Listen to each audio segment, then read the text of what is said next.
Bab 280. Aku memang sombong. Mileye.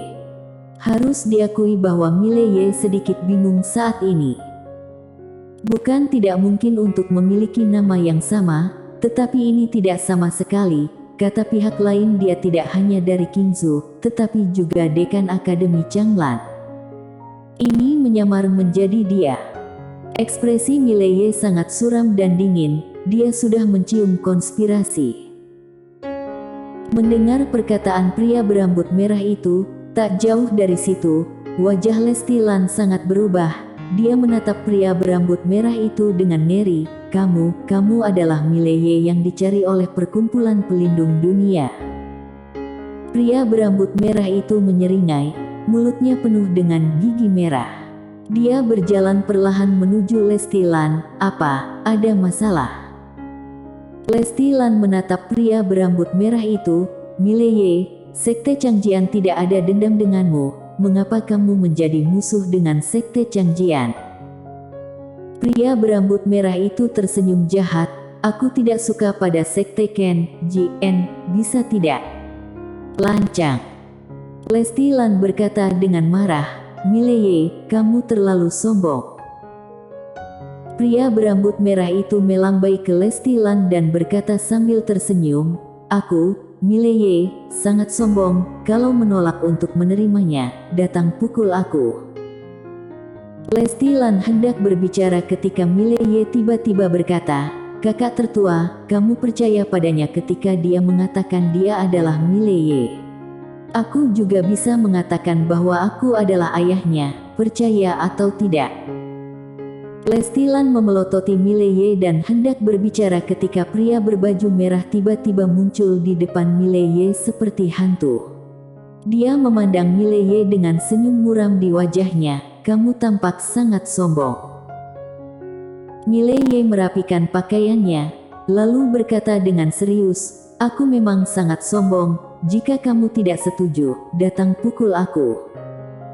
Pria berbaju merah menyeringai. Kuharap kamu sekuat mulutmu. Saat dia mengatakan itu, dia akan menyerang, dan pada saat ini, Mileye tiba-tiba berkata, tunggu. Pria berbaju merah berhenti, ada kata-kata terakhir. Mileye berkata dengan serius, bagaimana jika aku benar-benar ayahmu? Aku bilang bagaimana jika, segalanya mungkin. Pria berbaju merah masih memiliki senyum di wajahnya, tetapi senyum ini benar-benar dingin. Kamu telah berhasil membuatku marah, aku. Pada saat ini, pedang tiba-tiba muncul di tangan Mileye, dan saat berikutnya, dia menebas dengan pedang di kedua tangannya. Bang!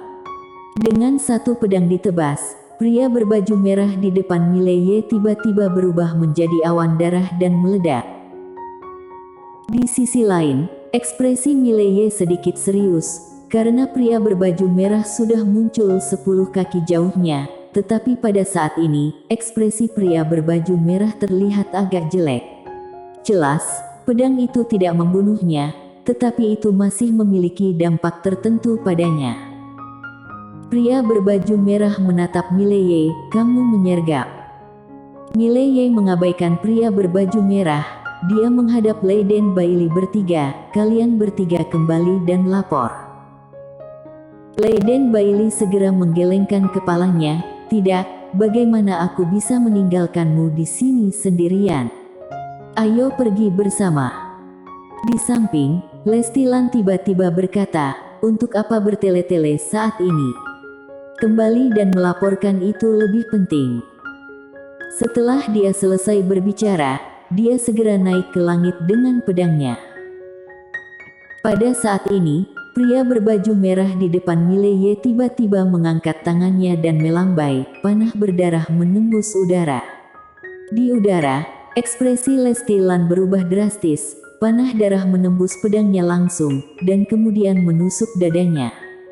Bang! Dalam sekejap, tubuh Lesti Lan meledak, tetapi jiwanya baik-baik saja. Pada saat ini, jiwanya terbungkus erat oleh sinar merah. Sedikit keterkejutan melintas di mata pria berbaju merah. Cermin pelindung jiwa, harta yang begitu berharga, diberikan kepada sampah semacam ini, sungguh sia-sia. Di udara, Lesti Lan, yang sudah menjadi tubuh jiwa, mengabaikan pria berbaju merah, tetapi menatap Mile Ye di bawah. Kenapa kamu tidak menghentikannya? Mile Ye tertegun, dan kemudian berkata, tolong ya, dendam itu cari orang yang tepat, dia menghancurkan tubuhmu, untuk apa kamu menyalahkanku? Pergi cari dia. Lesti Lan menatap Mile Ye, aku tidak akan melepaskanmu. Setelah dia selesai berbicara, di bawah pengawalan sinar merah, dia berubah menjadi garis putus-putus dan menghilang ke langit yang luas. Berdiri diam, Mile Ye menggelengkan kepalanya. Aku bertemu orang yang sangat aneh. Tahun ini benar-benar kurang beruntung. Dia berkata sambil menghadap Leiden Bailey dan Marnie Gu, cepat kembali, serahkan di sini padaku. Jika kalian tetap di sini, itu akan menjadi beban bagiku. Leiden Bailey dan Marnie Gu saling memandang, dan saat berikutnya, Leiden Bailey berkata dengan sungguh-sungguh, Saudara An, tunggu sebentar, kami berdua akan segera kembali ke sekte untuk menemukan orang untuk menyelamatkanmu. Setelah berbicara, mereka berdua naik ke langit dengan pedang mereka. Di bawah, pria berbaju merah mengangkat tangannya lagi, dan dua anak panah berdarah melesat ke langit, mengejar Leiden Bailey dan Marnie Gu. Namun, begitu kedua pedang darah itu terbang, mereka dihancurkan oleh dua sinar pedang. Merasakan pemandangan ini, Leiden Bailey dan Marnie Gu menghela nafas lega, dan keduanya dengan cepat berakselerasi, dan setelah beberapa saat, keduanya menghilang ke langit yang luas. Di bawah, pria berbaju merah memandang Mile Ye dan berkata sambil tersenyum, aku tidak menyangka aku salah menilai. Mile Ye menghadapi pria berlumuran darah itu, kamu bukan Mile Ye, mengapa berpura-pura menjadi Mile Ye? Oh. Pria berbaju merah sedikit mengangkat mulutnya, bagaimana kamu tahu aku bukan Mile Ye? Mile Ye berkata dengan serius, Mile Ye, orang yang sombong, tampan, berbakat, dan ramah tamah. Orang seperti ini langka dalam 1000 tahun, bagaimana bisa jelek sepertimu? Pria berbaju merah tercengang, aku juga pernah melihat potret Mile Ye. Sejujurnya, kamu sangat memujinya, tidakkah hati nurani kamu terluka?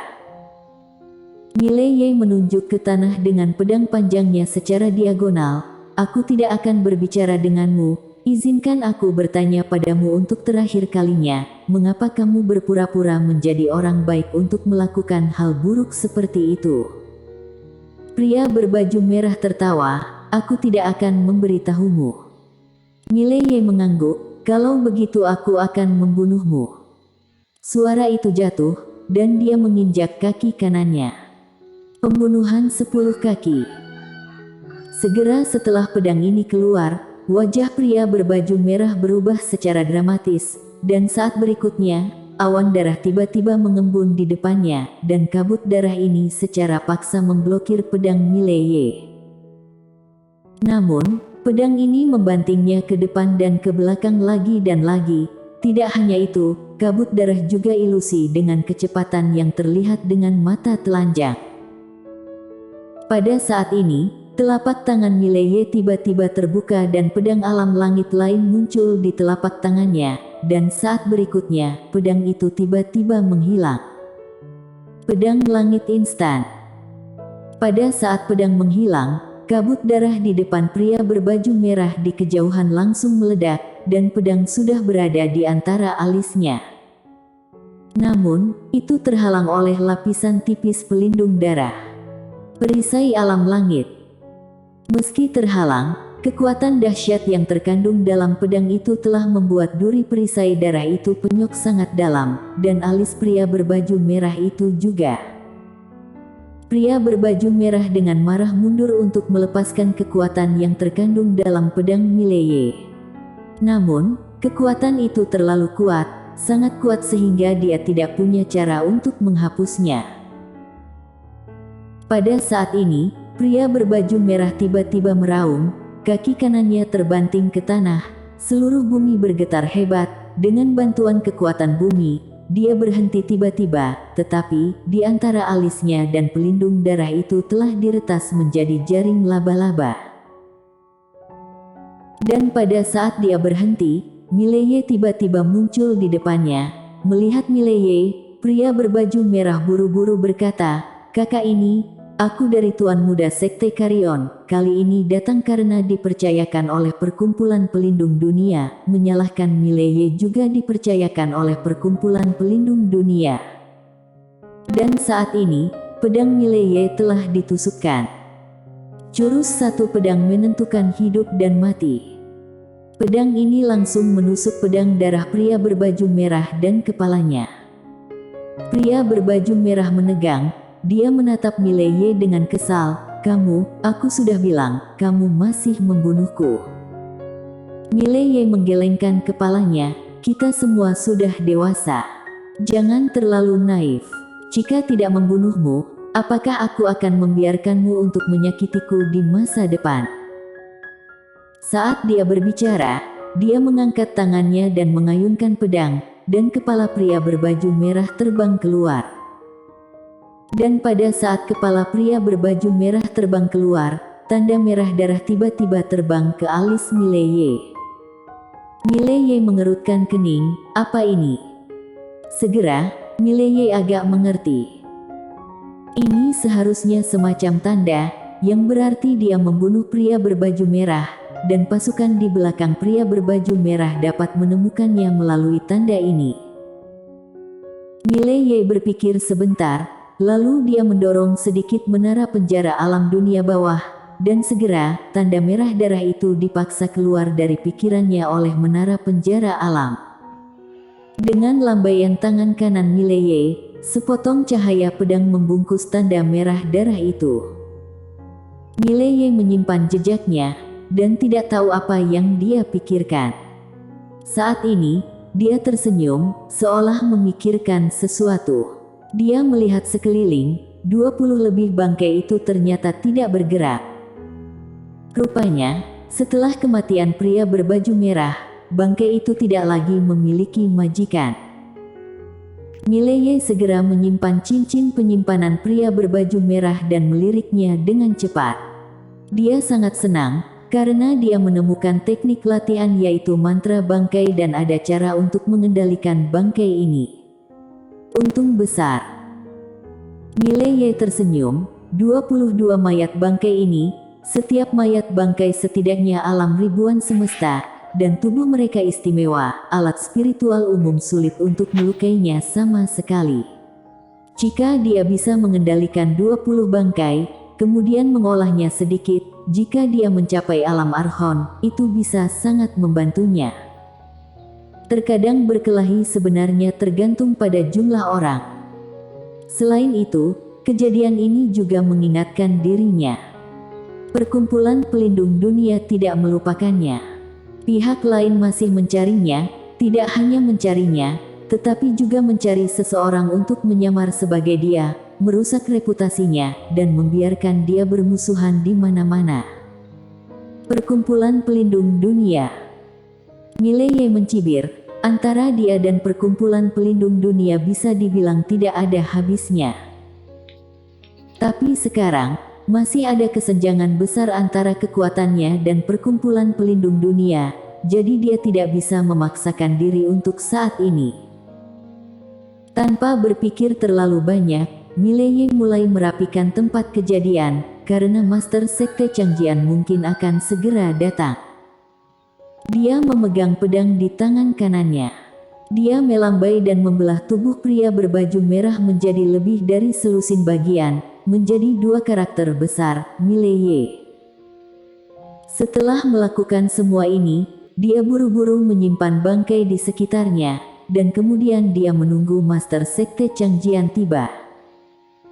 Setelah sekitar setengah jam, dua sinar pedang tiba-tiba muncul di langit. Mileye bergidik di dalam hatinya, ini dia. Segera, seorang pria tua dan seorang pria paruh baya muncul di depan Mileye. dan Mileye buru-buru memberi hormat, salam tetua. Pria paruh baya itu melirik Mileye, semua mati. Mileye mengangguk. Orang tua itu bertanya, apa yang kamu lakukan? Mileye menggelengkan kepalanya dengan cepat, tidak, aku tidak melakukannya, Mileye yang melakukannya. Setelah berbicara, dia menunjuk kedua karakter berwarna merah darah di tanah. Mileye. Kedua pria paruh baya itu melihat ke tanah. Setelah beberapa saat, pria paruh baya itu sedikit mengernyit. Dia memandang Mileye, kamu benar-benar tidak melakukannya. Mileye berkata dengan serius, sumpah, itu benar-benar dilakukan Mileye. Jika aku bohong, aku akan disambar petir. Bersambung.